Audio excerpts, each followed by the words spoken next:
Se i tuoi bambini hanno un cuore rossonero e sognano di vivere la passione per il Milan come il loro papà, non perdere l'occasione di iscriverli al Milan Junior Camp di Sport Eventi, l'esperienza che avresti voluto vivere anche tu alla loro età. Con Sport Eventi, partner storico del Milan, i tuoi bambini potranno partecipare a camp estivi unici, pensati per ragazzi dai 6 ai 16 anni, in location mozzafiato come Cortina d'Ampezzo, Jesolo Lido, Lignano Sabbiadoro e l'Altopiano di Asiago. Allenamenti, tecniche di gioco e tanto divertimento. Una settimana di calcio, crescita e amicizia che i tuoi figli non dimenticheranno mai. Visita www.sporteventi.com e iscrivi subito i tuoi figli ai Milan Junior Camp di Sport Eventi e fai vivere loro un'esperienza che ricorderanno per sempre. Ben ritrovati a tutti amici di Radio Rossonera, ben ritrovati qui a Obbligo di Riscatto del 22 gennaio del 2025, giorno partita, ma iniziamo con il mercato come al solito. Saluto Enrico Boiani, ciao Henry. Ciao, buongiorno a tutti, ben ritrovati. Sivo, prima di partire col mercato, dobbiamo ringraziare innanzitutto chi mette like, quindi i pollicioni all'insù, chi commenta i nostri video, chi è abbonato, tutto il nostro club di diavoletti, i migliori che si abbonano a 0,99, ma oggi soprattutto gli iscritti, perché siamo arrivati a 45.000 qui su YouTube, quindi da chi è stato il primo, da chi è stato il millesimo, il decimillesimo, il ventimillesimo e anche il 45.000esimo, grazie davvero di cuore a tutti, condividete tutti i contenuti, i video, le live di Radio Rossonera, siamo contenti, grazie di cuore, non siete solo dei numeri, ci fa piacere, anzi quando ci fermate, ci scrivete, insomma, grazie davvero di cuore a tutti quanti voi. L'obiettivo ovviamente è arrivare il più velocemente possibile a 50, cosa che sarebbe bella da sfoggiare magari già in questa primavera. Detto questo, partiamo Henry. A proposito di primavera, per andarci a giocare la Champions in primavera dobbiamo vincere questa sera, perché ci garantirebbe il salto del mese di febbraio, atterrando direttamente o quasi agli ottavi, con i risultati di ieri sera che un po' ci sono venuti incontro, perché comunque le vittorie di alcune delle nostre concorrenti, ma che erano dietro. Vedi il Monaco, che ha fermato l'Aston Villa che era davanti e quindi l'Aston Villa si è fermato. Atletico Madrid, scusate, il Liverpool ha vinto e ci ha fermato il Lille, che male non faceva. Poi ci sono state la sconfitta del Borussia col Bologna, grazie Bologna, adesso basta così perché adesso dobbiamo andarci noi a Bologna. Comunque ci sono stati dei risultati interessanti, Henry. Questa è la classificona. Se vinci... Se vinci vai dipende anche dai risultati poi di questa sera, no, però se vinci vai al quarto, quinto posto probabilmente. Sì. Quindi insomma diventa interessante. Davvero a quel punto, cioè tu a Zagabria, se fai il tuo, dovessi vincere appunto stasera a Zagabria, non dico che hai 2 risultati su 3 perché probabilmente no, però hai ampiamente il destino nelle tue mani, ecco. Come in realtà era anche già adesso, però i risultati di questa sera ce lo confermano ancor di più, cioè di ieri sera, ce lo confermano ancora di più. Allora Henry, io direi di partire velocemente con la formazione, perché poi come hai detto questo è obbligo di riscatto, parleremo di mercato. La formazione di questa sera è chiamata, nel senso che non ci sono grandissime possibilità se non più o meno questa. Quindi con Maignan in porta, Emerson Royal, Gabia Pavlovic e Teo Hernandez, Bennacer, Fofana e Reinders a centrocampo con Musa, Morata e Rafael Leao. Gli 11 di Sergio Conceição, perché poi il 12° e il 13° sono alla fine Calabria, un portiere, Sportiello, e forse Christian Pulisic che sostiene adesso, mentre stiamo parlando, l'ultimissimo provino, mentre gli altri fanno la rifinitura per provarlo ad aggregare per la panchina. Ma, come ha detto ieri con Sessao, meglio non rischiare nel caso. E questi sono, con 2 di cui adesso parleremo. Tra l'altro, Emerson Royal e Pavlovic. Sì, al centro delle voci di mercato, giocano questa sera. Insomma, una situazione un po' particolare, no, ogni tanto succedono queste cose, come di fatto simile era successo anche a Tomori, se vogliamo, no, che aveva giocato contro la Juventus. Ecco, son situazioni un po' particolari che quando capitano vanno gestite. ma ti sei bloccato. Situazioni particolari, dicevo, che insomma non sono mai troppo piacevoli, stavo dicendo anche di Tomori con la Juve, no, che ha giocato e si parlava della Juve, insomma sono questioni che purtroppo si verificano, sì, ma aggiungo, si verificano quando la gestione del mercato non è che sia eccezionale, nel senso che ti ritrovi per via degli infortuni, per via delle scelte di Conceição e via dicendo, a, dover schierare 2 giocatori che sono sul mercato, comunque se dovessero partire non ci sarebbero problemi, si ascoltano offerte, ci sono trattative, quindi, tra l'altro 2 giocatori acquistati quest'estate per cifre anche relativamente importanti per le caselle che occupano. Insomma, ehm, va gestita bene. Capisco anche che il Milan magari volesse ascoltare per Pavlovic e rispondere per Pavlovic dopo questa partita, perché è uno dei pochi difensori che può giocare. Emerson Royal si attende ancora Walker che prima o poi partirà, lo prenderà questo aereo per Milano e quindi insomma è una situazione un po' così, non bellissima, ecco, diciamo non bellissima. No, direi di no. Gazzetta infatti scrive Emerson e Pavlovic titolari, ma sul mercato è l'ultima San Siro, probabile, nel senso che ci sono delle trattative aperte sia per la Turchia e per entrambi nelle 2 squadre di Istanbul, quindi con il Galatasaray per Emerson più prestito e invece a titolo definitivo Pavlovic verso il Fener. Poi ci sono alternative in Premier, soprattutto per Emerson Royal, che da lì tra l'altro arriva col Fulham, interessamento dell'Everton, ma per ora, insomma, siamo al 22 gennaio. Io ogni tanto lo ricordo sempre. 22 chiude il 3 febbraio, quindi sono 12-13 giorni, non di più, di mercato che rimangono. Non è tanto tempo per far uscire 1, 2, provare probabilmente a farne entrare almeno un difensore a quel punto e vediamo poi nel caso i soldi di Pavlovic dove destinarli, perché c'è la possibilità che possano essere destinati non propriamente a un sostituto di Pavlovic, ma in altra questione.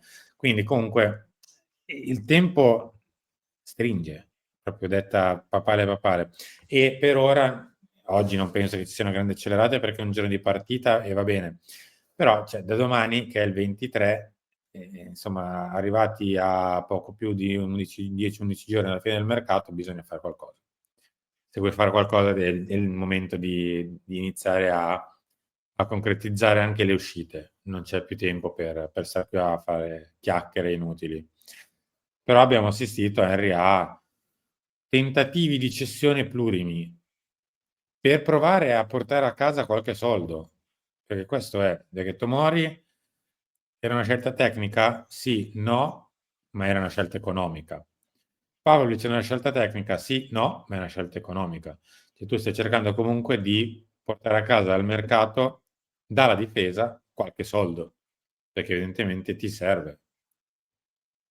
Sì, poi bisogna anche capire, come dicevi giustamente tu ieri Simo, cosa è successo dal punto di vista della gestione, perché sembra quasi che il mercato venga fatto da persone diverse rispetto a quest'estate. Io non so se sia così, non so se magari l'estate scorsa è stato più Moncada ad avere prevalenza e adesso magari è più Ibra, o è stato più Moncada e adesso magari invece Moncada ha cambiato idea, o se Furlani ha cambiato idea, o se Furlani ha fatto quello estivo e adesso lo fa cioè bisogna anche capire un pochino come si stanno andando le cose, chi davvero prende le decisioni, perché si parla tanto di gruppo di lavoro, però poi dentro il gruppo di lavoro c'è chi pesa di più, c'è chi pesa di meno, c'è chi mette la faccia, c'è chi la mette meno, c'è chi promuove maggiormente delle scelte e sappiamo bene che Emerson Royal e Fonseca, per dirne 2,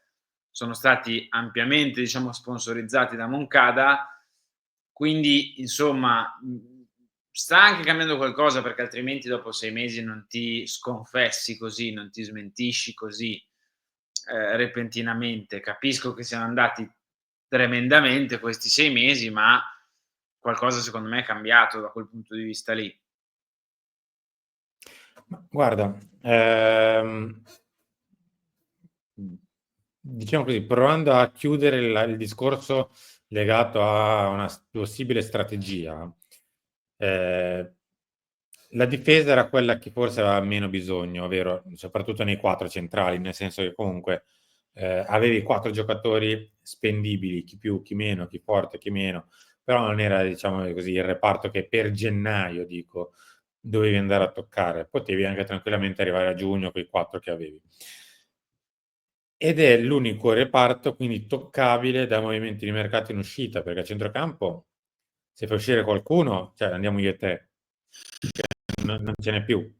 E sono completamente finiti, a meno che riesci a vendere, che so, Musa a una buona cifra e ne prendi uno alla medesima cifra. Davanti, stesso discorso, perché Okafor era andato via in prestito con diritto, Chukwueze è infortunato e non ci sono grandi novità all'orizzonte, le punte, una in prestito, l'altra è arrivata poco fa a 4 milioni e mezzo l'anno, difficile fare movimenti di mercato per quel reparto in questo momento. Ti dico, sono andati probabilmente a toccare il reparto che toccandolo forse ne risente meno e che ti può portare qualche soldo con Pavlovic o Tomori, per poi magari andarla a chiudere con un difensore quarto, non a quelle cifre, ma o un prestito, o un giocatore che arriva per un anno, o un giocatore che arriva a fine contratto, o un giocatore, che ne so, che comunque completi il reparto. Sicuramente non esce Pavlovic a 20 e ne entra uno a 20. Esattamente. Quegli altri 20 per Gazzetta e qualche altro potrebbero andare sulla punta. Sì. Cioè, non il centrocampista, mi raccomando, il centrocampista no. Ho visto prima una statistica sul fantastico mondo di X di che non so quante partite consecutive sono arrivati Fofana e Reinders, peraltro l'80% da 90 minuti. Ma mi raccomando, centrocampo no. Attacco. Il messicano vuole l'Italia, Walker debutta nel derby, e vabbè, e quella è un'altra questione. Gimenez sia al Milan. Prima di tutto è un giocatore del Feyenoord, quindi che lui dica sia al Milan. Siamo contenti, siamo soddisfatti, ma sempre col Feyenoord dobbiamo andare a trattare. E insomma, per me da questo punto di vista fa un pochino più fede chi ha detto che al Feyenoord non hanno tutta questa idea di vederlo partire adesso. È ovvio che se da Feyenoord vai con una quantità di soldi importante, Feyenoord magari si mette anche in idea di vendertelo. Siamo non nell'idea di mettere soldi importanti subito a gennaio per la punta? Ma la domanda che ti faccio è, adesso andiamo a vedere un po' le caratteristiche di Gimenez. Sergio Conceição, una settimana fa, a domanda precisa in conferenza stampa, prima di Juventus-Milan, gli viene chiesto di un possibile passaggio al 4-4-2. E lui dice, sì, ovvio, è un sistema che a me piace, l'ho usato tanto al Porto, probabilmente nel prossimo futuro posso anche arrivare a farlo, ma devo anche capire che le caratteristiche dei giocatori che ho in rosa, in questo momento, difficilmente si concilierebbero col 4-4-2, quindi non posso forzare la rosa a fare il 4-4-2 se non ho i giocatori abili per. Tradotto, perché siccome lui l'ha proprio detto, sarebbe alla fine una sorta di 4-2-4 senza equilibrio, se Leao fa l'esterno di là e Pulisic fa l'esterno di qua, davanti Ebram, Morata e Jimenez sono 3 per 2 maglie, come caspita ci riequilibriamo? Perché non possiamo pensare, perché lo so che qualcuno lo pensa, di mettere Pulisic o Leao altra punta, perché a quel punto, scusate il gioco di parole, sugli esterni o gioca Jimenez per far seduto panchina Morata a quel punto, o Ebram o Leao o qualcun altro, o gioca Musa e fa stare in panchina uno degli esterni o uno delle punte, perché sempre in 11 si gioca. Sì. E come si sa mi è sembrato abbastanza chiaro, con questi esterni è difficile che lo possa fare. Già. Se l'esterno va a fare la punta, qualcun altro si siede delle punte. E le punte, se prendi pure Jimenez e accentri uno degli esterni, diventano 4 per 2 posti. Restando corto sugli esterni, peraltro. Situazione complessa, difficile. Io andrei sul centrocampista, poi sì, cioè, le vie del mercato sono infinite, lo sappiamo. Di sicuro il Milan ha un problema di attaccante, ma un problema di attaccante perché hai 2 giocatori che i gol non li segnano. Cioè, In teoria il Milan dovrebbe sostituirlo, tra virgolette, per Ebram. esattamente. Il punto è che insomma le scelte fatte in estate non sono andate bene, a parte quella di Fofana, le altre non sono andate bene, dai, diciamocelo chiaramente. Forse Morata, però ha bisogno insieme a lui nel reparto di un attaccante magari diverso, nel senso che segni gol e che ti possa garantire anche cose diverse in diversi momenti della partita. Le scelte non hanno funzionato, l'unica che è andata bene è stata Fofana, però ti ritrovi adesso ad avere problemi a centrocampo perché sei corto, problemi in attacco perché non fan gol. E quindi, oltre che i problemi dell'allenatore, che vabbè, sorvolerei. No, ma io sono contento se ci sono problemi in abbondanza, da me cosa me ne frega. Se abbiamo 8 punti per un posto, cioè pace, cioè, pazienza, tra virgolette. Però se sono abbondanti ovunque. Cioè, io ho fatto il discorso 4-2, 4-4-2 per far giocare tutte le punte, per avere 2 spazi per le punte, perché a quel punto sarebbero tante punte. Metti caso che fai 4-3-3 tipo stasera e gioca uno, gli altri 2 si siedono. I 3 a centrocampo giocano tutti. E sei corto dietro a quel punto, se metti 3 a centrocampo. La rosa è un po' costruita,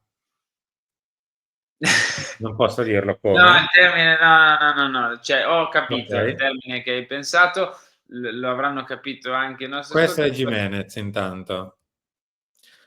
Attaccante 2001, insomma, che comunque quest'anno già ha messo insieme 13 gol e 3 assist, di cui 2 in Champions League. In queste stagioni al Feyenoord, quindi questi 2 anni e mezzo, ha fatto 23 gol il primo, 26 il secondo e 13 appunto quest'anno, per un totale di 62 in 2 anni e mezzo.